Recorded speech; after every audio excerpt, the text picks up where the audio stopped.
Estamos aqui com um dos jogadores que recebeu um cartão vermelho, então vamos tentar ouvir dele por que ele recebeu o vermelho. Está assim, boa tarde. Boa tarde. Qual é o nome? Vistor.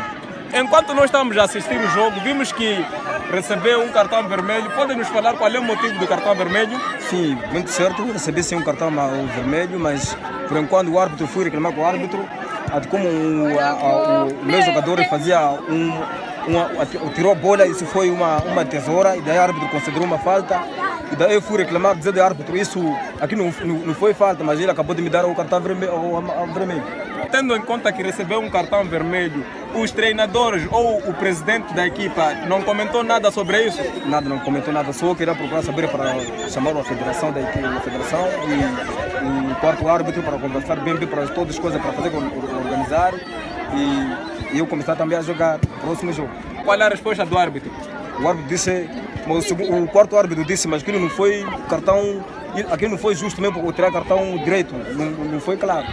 Só pelo menos ia tirar um cartão amarelo, né? Para ele poder ter uma lição. Agora então, o árbitro não entendeu isso, só tirou o cartão vermelho direito. Quer dizer que no segundo jogo vais participar? No segundo jogo vou participar, sim. Se ocorrer bem, né? Se as pessoas irem falar com as federações e também com os árbitros também, acho que vou continuar a jogar o próximo jogo.